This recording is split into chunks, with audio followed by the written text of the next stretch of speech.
and good evening, everyone. My name is Dr. Conaj. I am one of your friendly Allegiance Guardians, and I'm also one of the UK admins. I just want to say that this week we're going to be talking about the Crucible. I mean, obviously there's some big stuff coming up within the clan. We're going to be doing the tournament soon. And I've been playing a lot more Crucible than usual, so that means that I've, just had some time to kind of, look at things and see how people play and get used to it and kind of learn myself as well, which has been really interesting. But before we get on to that, I'm going to talk to us briefly about some of the things that they've talked about in the weekly update about the weapon foundries. I'm only going to talk about this briefly, so let's quickly go over it. So they talked about in the weekly update the weapon foundries, sorry if I get this wrong, Haki, Omolon and Suros. But obviously there's only 3 of the 6 foundries that we know of in the Destiny universe, shall we say, at the moment. In total there is Crux Lamar, Daito, Haki, Omolon, Suros and Tex Mechanica. I'm going to give you a bit of an overview and kind of talk to you about what I'm thinking of we're going to see in the kind of the Taken King when it comes out, and then I'm going to go on to just do some Crucible, do some Rumble with you guys so you can watch it. So first, Crux Lamar. They manufactured the Truth, Galahorn and Dragon's Breath, which obviously we're all familiar with. They have a huge emphasis on heavy weapons. They're experts at it, obviously. Combine looks with a fierce payload. And their founders are Fizel Crux and Victor Lamar. I'm kind of hoping to see in the Taken King at least some more rocket launchers and maybe even some heavy machine guns, just a bit more intriguing stuff from them, because I mean you look at the Galahorn and you look at Dragon's Breath, and even when you look at the Truth, which is probably the most simple looking of all 3 of them, they've all got very sleek designs. They stand out. You'll know when you see them on the battlefield, when someone's coming at you with one of those, or they're trying to shoot you down from the other side of the map, that they've got one of those weapons from Crux Lamar. And it would be nice to see in the Taken King just an expansion upon that. I mean, only 3 rocket launchers. It kind of seems like they have a lot of room for expansion, especially as, we're kind of, and I'll go on to this in a bit more detail, as soon as we're kind of also seeing Suros pushing out into rocket launchers. If you saw the vid doc, you'll have seen kind of a white and red curved design from one of their rocket launchers, so it's reasonably obvious that it is a Suros weapon. We don't know anything more about it than the look of it, so it's kind of going to be interesting to see what happens there. Next we have Daito, and no confirmed weapons in the game at the moment actually made by them, but we can guess that they've been around since before the Golden Age, or around the Golden Age, due to the dilapidated billboards with their logos on Mars and Venus. So, hopefully they'll expand upon it in the Taken King. Whether or not they do good weapons or not, we're going to just have to wait and see. And unfortunately, there wasn't even anything on if they do any kind of specialism, as obviously, with Crux Lamar, they have the heavy weapon specialism. Suros, you've got the very unique look that everyone can stand out, but we've not heard anything about it. So it's going to be interesting to see where they're going to go with it. Next we've got Haki, and obviously this was talked about again in the weekly update. I won't go into the whole thing that they talked about. I've just done a nice little overview. So weapons from this foundry are of simple design, they're reliable and focus primarily on offense. Their looks are that of before even the Golden Age, and I was actually watching a few YouTubers talk about the Haki weapons, and because if you didn't see when they were at E3, I think it was, when they were doing the play testing, when they had the demo version of the Taken King, shall we call it, there, what you actually saw was a couple of weapons from there, and they did look very much like, I believe I had one person refer to it as almost like a Call of Duty kind of style weapon. So, you're going for the kind of the classic looks of the weapons. It looks very much like how we would have weapons today, so that's kind of going to be interesting to see where they go with that one.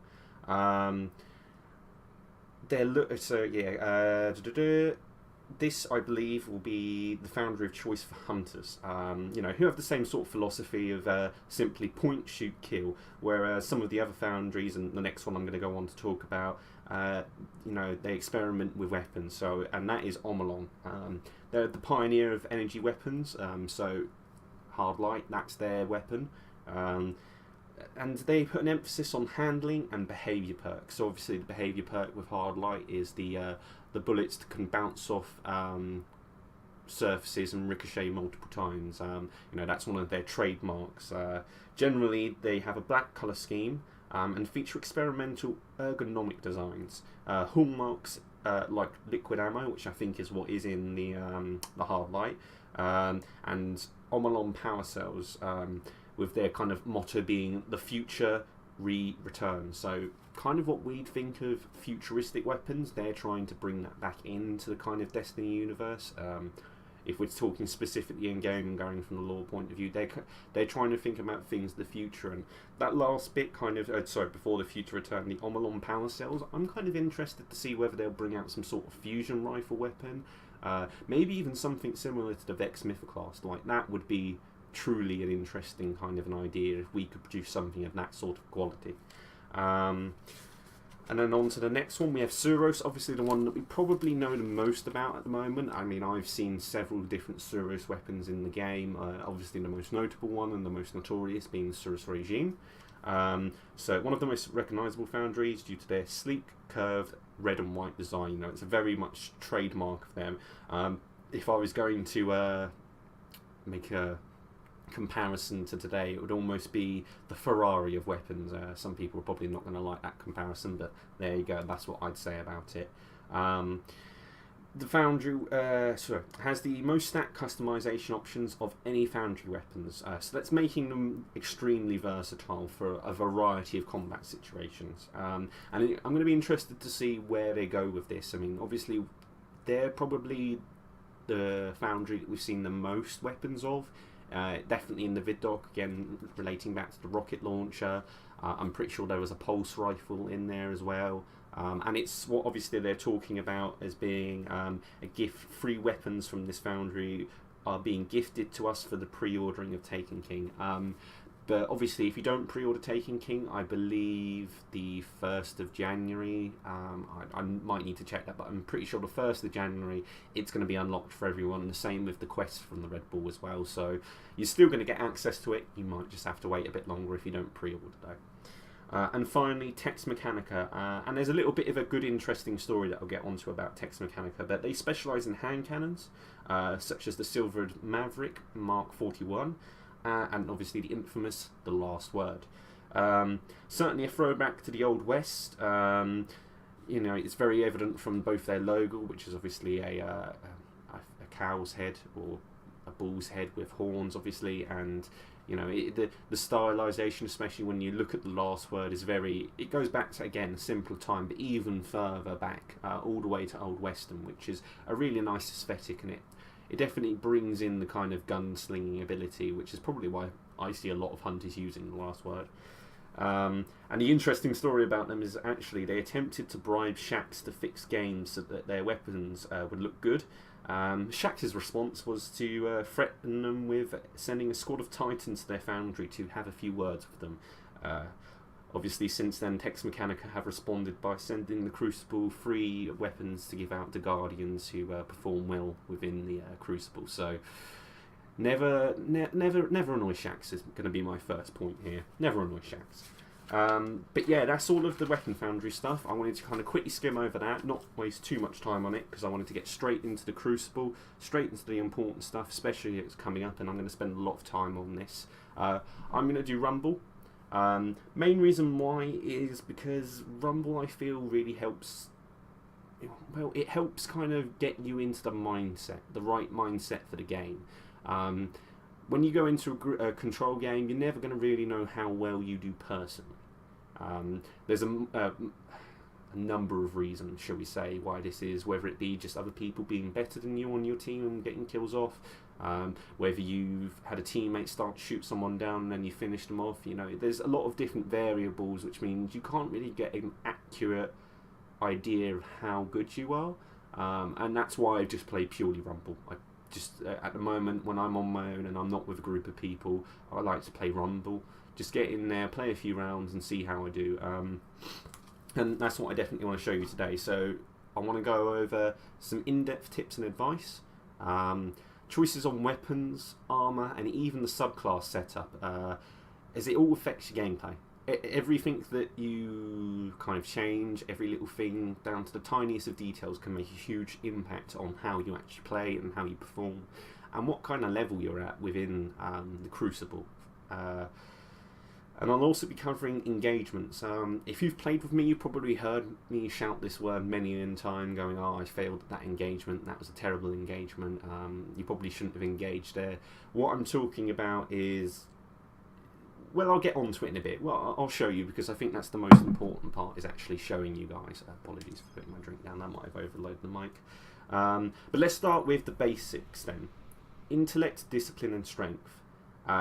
Now your armor dictates the percentage of each of these. So why is it important? Well, because if you're running around with one of these at 100%, because for example, let's just take strength for an example. If that's at 100%, because I don't know, you've got armor that's purely buffing up strength, and you've got it at like 400, but you've got 0% on intellect and discipline, or even if it's very low, like you've got, I don't know, 50 or less than 100 really on either the intellect or the discipline, you're going to have a harder time in the Crucible. And I don't know if you know this, and I've got some statistics here, it makes a huge difference having even just half of it, just even 50% of your either discipline, intellect or strength. It makes such a difference. So to give you the exact stats on it, for your grenades and your melees, which are obviously dictated by discipline and strength respectively, if it's at 0%, it takes 60 seconds for it to recharge from the moment you use it. But if you have it at 100%, it takes 20 seconds. Now that's a huge difference, like absolutely blindingly different. And to put it into real perspective for you, a Trials of Cyrus round lasts 2 minutes. The person who's got 0% will get 2 grenades the entire time. The person with 100% will get 6.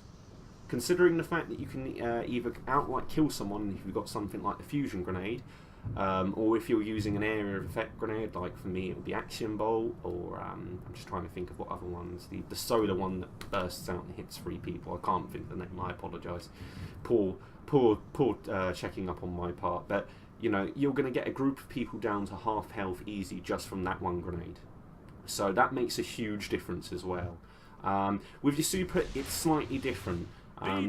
Sorry, I have not set myself up ready for this, guys. I apologise. So with your super, it's slightly different. If it's not fully done, it's going to start. So if you're at 0%, I don't mind getting killed. If you're at 0%, you're obviously only going to get. It's going to take 5 minutes and 30 seconds. Sorry, to get up to the super. Whereas if you've got it at 100%, it's going to take 4 minutes.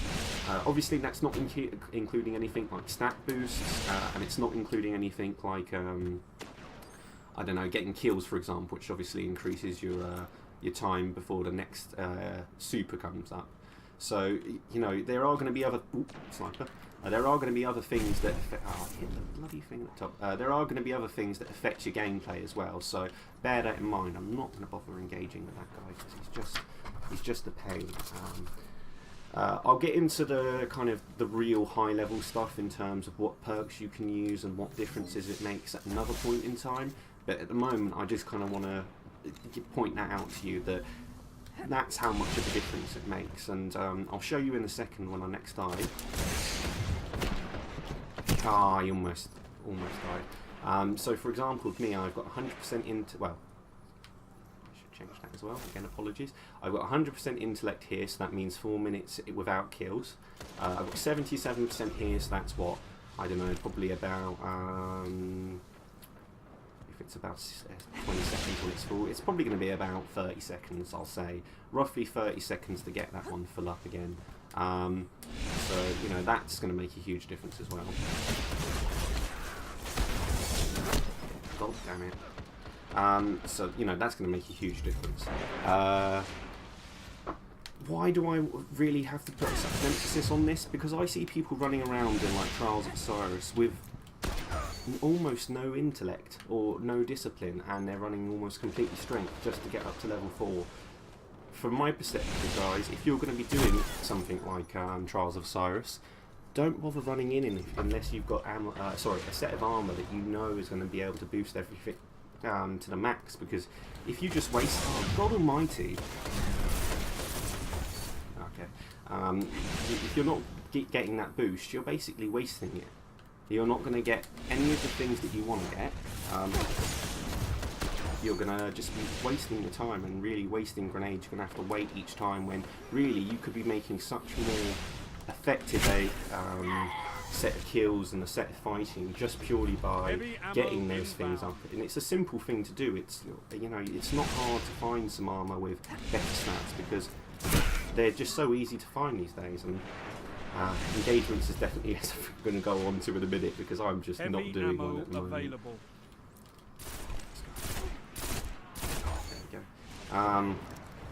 So yeah, the next thing is weapon types. Now, you see here I'm using a pulse rifle and a shotgun.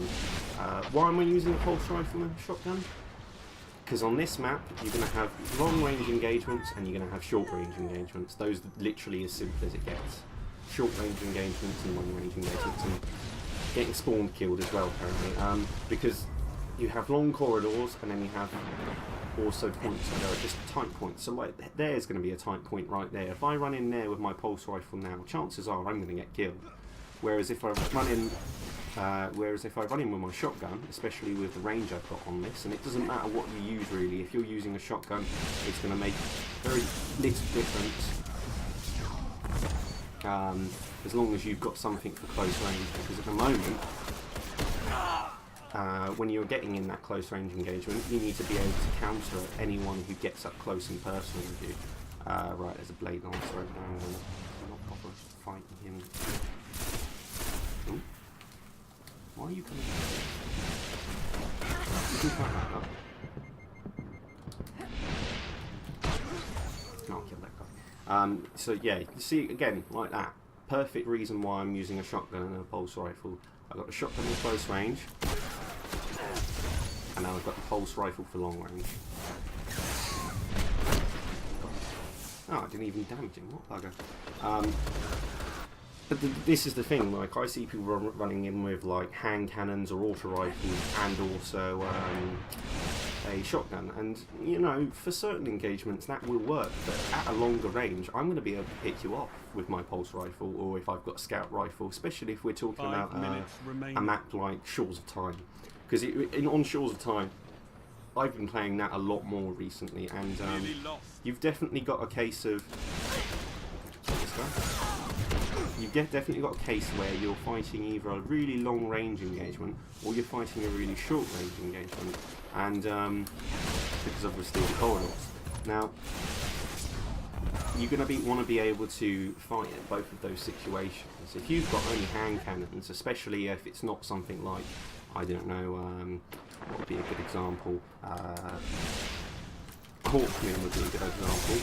If you've not got something like Hawkmoon, then you're not going to be able to pick off people at long range. You're just going to... Got him. That keeps happening, by the way. I don't know why. Little bug there. Hopefully, I know you're watching, because that keeps happening. But yeah, you just want to be able to fight at multiple points, because in anything, especially if you're doing something like Rumble, where you're only on your own, you're not going to be able to rely on other people to snipe for you. Or you're not going to be able to rely on other people to shotgun up close for you. So you've got to be able to do the whole package, really. That wasn't obviously a very good match. I mean, luckily I did only get 12 deaths, so it was one of the lowest, but we'll go on to why that I didn't do too well there in a second, apart from talking too much, probably.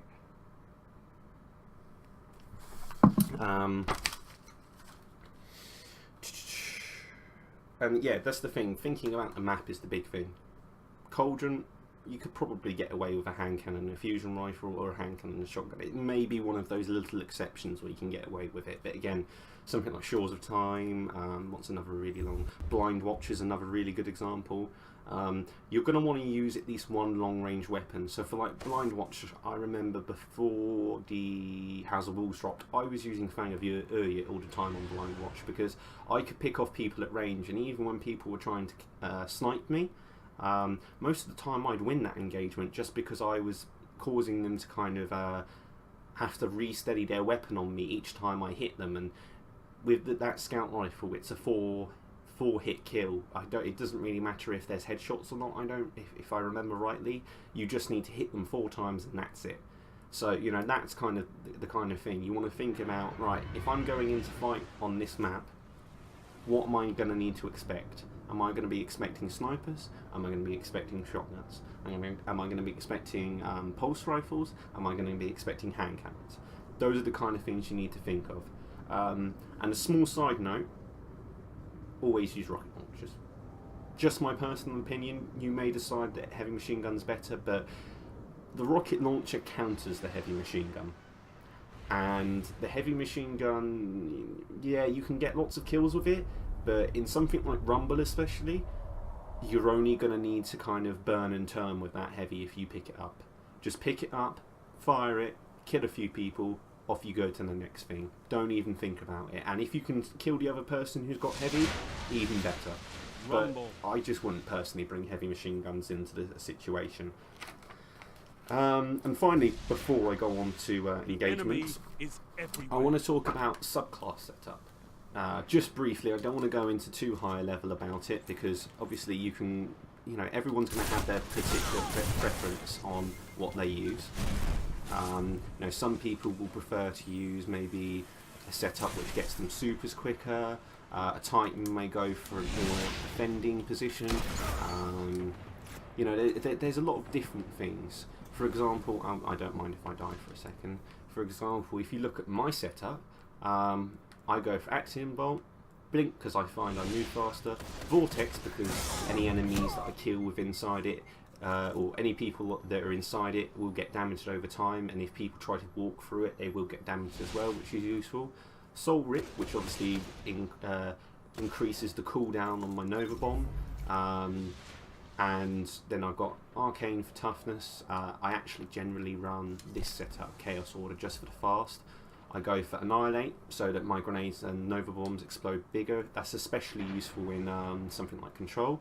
And then I go for Bloom. Now the reason I go for Bloom and Vortex in particular is just purely because if there's a group of enemies, you're either going to get killed by the explosion of someone else dying, or you're going to get killed by them being trapped in the actual vortex itself. So it gives me multiple chances to get extra kills with those tree perks, shall we say. And that's what you've got to be thinking about. You've got to think about what role am I going for. At the moment, obviously, I'm going for a solo play, so I don't really worry about anything in terms of helping other people, like to produce Orbs of Light. I literally forget about anything that is to do with Orbs of Light. And why is that? Just because I don't need to. I really don't need to worry about it. To be honest, I could change it up and get rid of something like Bloom and Vortex and go for speedier Nova Bombs, but most of the time I wait until people are close enough that I can kill them anyway, so I don't really worry about it. Here's another good example, Pulse Rifle and Shotgun. You've either got close in on the doors or you've got outside where I'm just going to be pulse rifling people from afar. Especially from this part of the map, I can see most enemies, so it's really going to be quite a safe place to go. And if I need to go up and get close in person, like at the moment, this guy who's winning, I can just go in and get close in person. You're in the lead. Heavy ammo on the way. Oh, crossfire, come on. But like there, see that? He tried to engage me at a longer range and I had a messenger. He couldn't do anything about it. He knew he had to back out there. and that's quite an important Heavy thing. ammo available. I've just gained the heavy Falling ammo because of behind. that. If I had maybe a, I don't know, an auto rifle, or again, a scout rifle is quite a good one to point out there. If I had something like that, I'm going to lose that engagement, and purely the reason why is because those weapons just aren't suited at those ranges. And that's what you've got to be thinking about all the time. Are my weapons going to do the most effectiveness that they can? Sorry, I just wasted 2 words. Absolute loser there. Right, I'm not going to go in this bit. But that's the thing, if you're going for, say, a Titan setup, a Defender Titan, because I actually have a Defender Titan that I like to run in the Crucible now and then. If you're going for that Defender Titan setup, then you're going to want to, go for... Okay, so that was ridiculous. You're going to want to go for things that help support people. Like, I especially like running things like Iron Harvest, just to increase people, just so that when I do get heavy, I can drop orbs of light for my teammates. You know, I'm going purely for helping people, and it will be the same in my super. When I drop my super, I don't really want to go armor of light because that seems a bit pointless. I'm not out there. I'm not benefiting my teammates, and that's a big thing. You need to benefit your teammates if you're something like it, because it's just important. Sorry about that. I got a bit busy. But yeah, that's just the thing. You need to think about everything. You need to be thinking about, how am I going to be able to get my super quickest? How am I going to be able to get my grenade the quickest? You want to be putting things together so that it means you're strong. Another thing on the weapons thing, go for weapons you're comfortable with as well. At first, you don't want to experiment too much with weapons because, you're not going to find everything useful. Sometimes you're going to find weapons that are just like the hand cannon that you just better with. I mean, I personally found hand cannons a lot easier when I was on my hunter originally. I just ran the last word like that guy did, sorry. And that's just my playstyle. I used to be able to really good guns. But whereas at the moment on my Warlock, I find I'm very good at just going for a pulse rifle and shotgun combo. And you'll always see me running it because I know I can get supers up quickly, and I know I can push on people fast. You Gains the lead. So the last thing I want to talk about is engagements. Now, engagements is quite a broad thing, and it covers a lot of things, in my opinion. Lost the lead. What does it cover? Well, really it covers everything from the moment you see an enemy to the moment that enemy's either gone off your radar or gone off your available.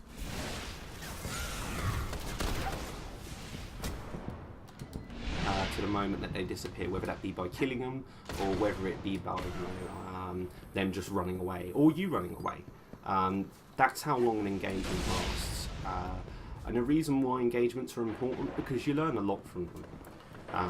And that's just purely on how you're fighting, whether you survive or not. Or actually, it comes down to a few simple things. Okay, a few simple things. And these are the 3 questions that you want to ask yourself each time. Did I survive? How much health do I have left? What resources did I use? So that's grenades, melee, supers, ammo for like the shotgun, for example, and that's quite a big one, or rocket launcher ammo if you have it.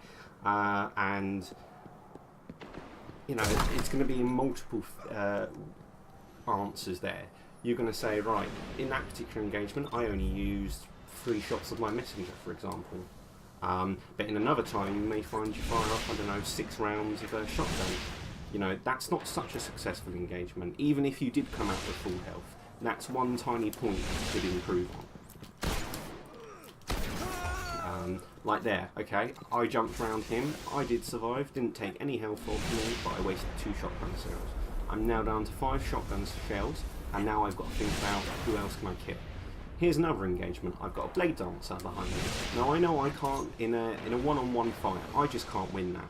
I can't win against a Blade Dancer. I've done it a couple of times where I've been lucky, where I've managed to get the shotgun in first, but for the most part, I'm not going to win. That's a perfect example of engagement. I knew he was following me around. He ran away. He ran round and followed me all the way around. He wasted his super and just followed me around. He tried to get tried to get one up on me and sneak around on me. I just sat here and waited for him. And that's the thing. Sometimes in the engagement, you may decide that what you're better at doing is just sitting back. There's another one where I lost. I should have just waited for him. I should have found a good bit of cover and just waited for him. He's obviously a very good player, so he's not going to be easy to kill outright. Oh, come on, cornering me. But that's the thing, like, that's another example of engagement. Did I do it right or did I do it wrong? I did it wrong. There was 2 enemies. I should have backed off, and that's the important thing. Let the sting of this Don't be afraid to run away. Your fire. If you think you're going into a group of people like I just did, and the best thing you can do is run away because you've got 2 options. You're running in there and getting killed, or you're running away and surviving. Run away. Live to fight another day. And that's a really good example. Look at the KDs. I'm just going to show you quickly show you the KDs, if I actually can get it onto the right box. Mine was the second highest, and I didn't even come in first. I came in 5th. I do apologise, by the way. I'm really not playing very well at the moment while talking, but that's the difference. My KD is higher because I'm thinking about the engagements each time. I'm asking myself those questions. How am I going to survive that engagement, or at the end of it, obviously, have I survived that engagement? If the answer is yes, how much health have I got left? If it's kind of, if you're bordering on getting quite low, what went wrong in that engagement? What did you do wrong that let you get picked off or slightly damaged before you could get them, or before they killed you? What went wrong? Maybe it was the fact that you ran in, and that is a big thing, and I'll come on to that. That'll be my last little tip for everyone. Maybe you ran in.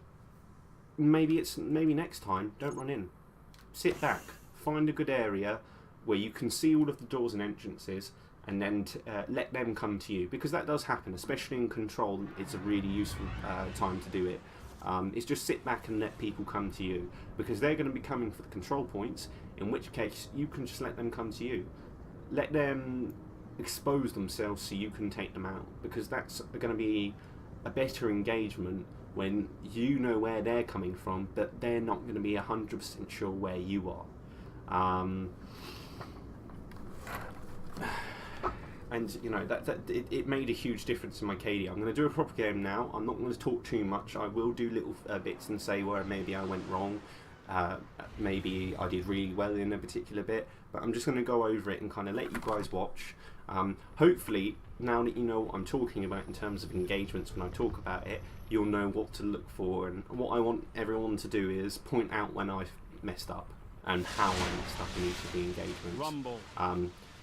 So let's see what happens.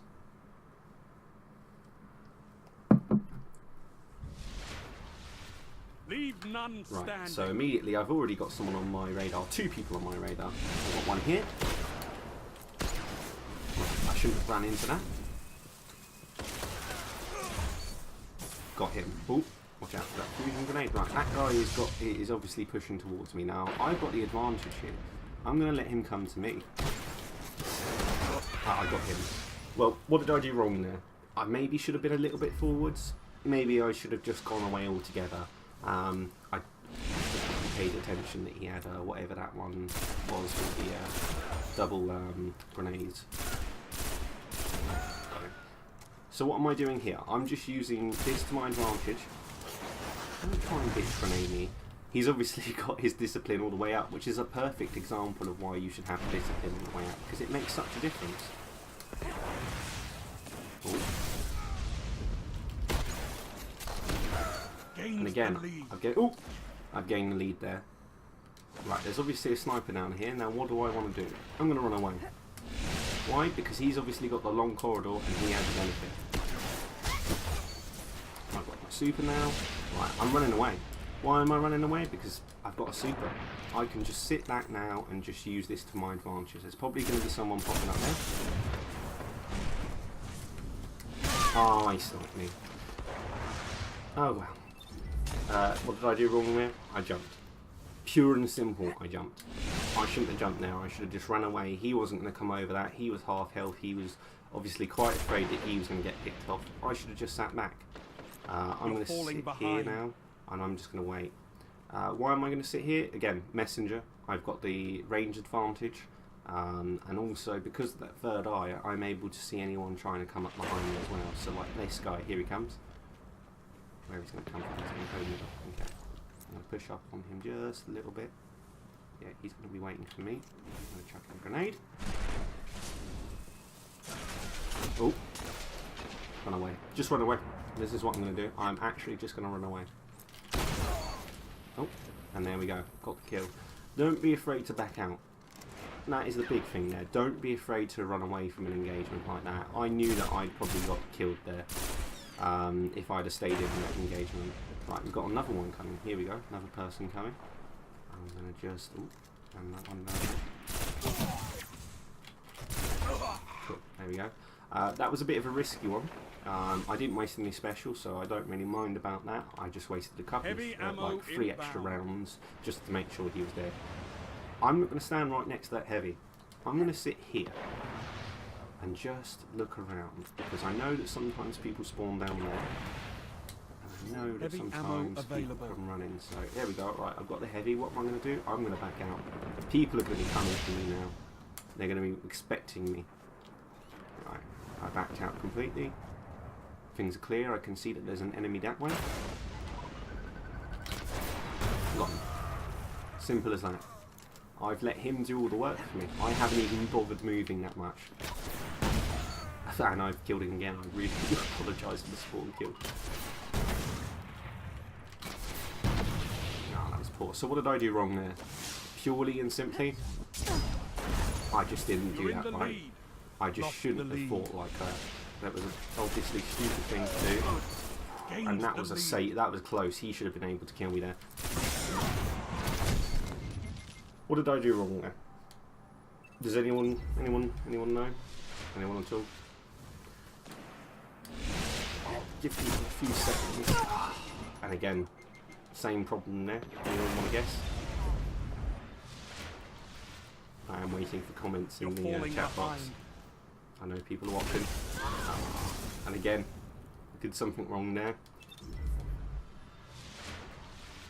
I spawned in the same place. You're in the lead. Lost the lead. In the lead? In the lead. So that's a bit of a hot spot up there. I'm not going to bother going up there, and it looks like there's probably going to be another hot spot over this way.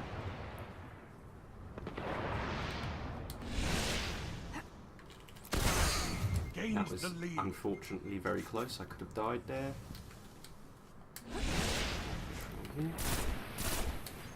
You're falling behind.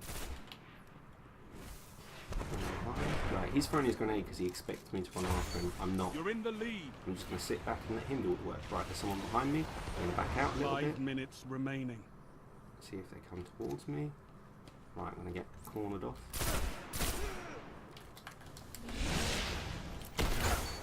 And I'm using... This is another thing I want to point out.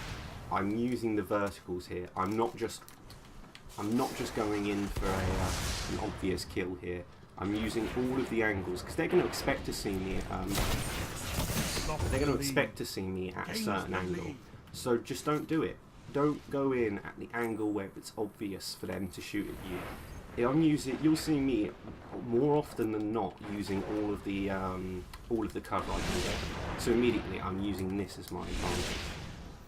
It's not going to last for long because he's going after it as well. I'll use this as well. Heavy ammo on the way. That's a good one. Nice engagement.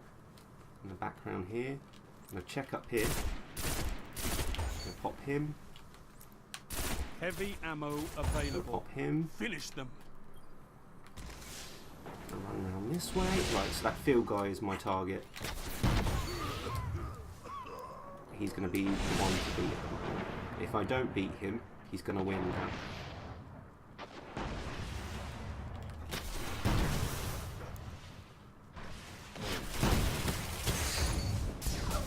Got it. And that's it. That's as simple as it is. I've changed up my fighting style to make sure that I'm going for survival. And it makes a difference, especially in Rumble. 23 kills, 5 deaths. He got 21 kills and 7 deaths. So he was really good, actually. He's a really good player. I'm going to have a quick look at his setup as well. No, I don't know. I want to look at him. Oh, it's gone. Oh, well. But, like, he was obviously a very good player. You know, he's going for the low deaths, high kills. I didn't really engage him too many times, I don't think. So, you know, that's the difference. Because I've gone for survival over running in and just blitzing it, it's made such a difference to my play. Like, you've seen it just then. I've gone from coming in last twice to coming in first straight away. As soon as I've started to concentrate and think, right, what am I doing here? What did I do wrong in that